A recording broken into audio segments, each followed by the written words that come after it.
আসসালামু আলাইকুম, welcome to my another blog. আজকে আমি তোমাদেরকে দেখাবো আমার নিউ রুমের furnitures and new room design. So এখন আর এই রুমটা আমার নাই, এখন এটা আমার আম্মুর রুম, আম্মু বাবার রুম। দ্যাটস ওয়াই আমি এদিকে কুইন লিখে দিচ্ছি প্রিন্সেসের জায়গায়। এই যে ওকে, এখন চলো আমার রুমের ডোরের সামনে যাই, তারপরে দেখাই তোমাদেরকে। তো গাইস, এখানে আমি আমার নাম থেকে স্টার্ট করছি। এখানে আমি আমার এই পর্যন্ত যতগুলো আমি আর্ট করছি প্রত্যেকটাই লাগাইছি, আর এখানে আমার মাঝখানে নেম দিছি।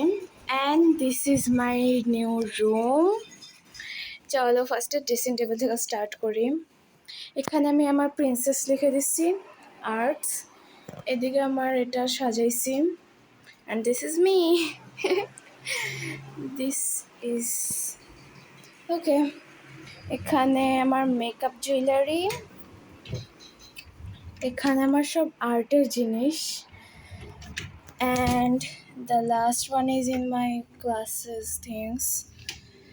এখানে ময়লা জামা কাপড়ের basket and side table, bed. Sorry, এখানে যখন বাইক যায় তখন এরকম আওয়াজ হয়। বেড, ওখানে আরেকটা side table, and this is the wardrobe. ওইটা আমার বাবার জিনিসপত্র রাখা, এখানে আমার শীতের জামার কাপড় রাখা, আর এখানে আমার নর্মাল ড্রেসেস রাখা। এটাই আমার মিনি রুম। কেমন তোমাদের লাগলো বলো। এখন আমার একটা ব্যালকনিও আছে। ওকে, তো তোমাদের কেমন লাগলো আমার এটা কমেন্টে বলো। Please like, share and subscribe. Bye bye.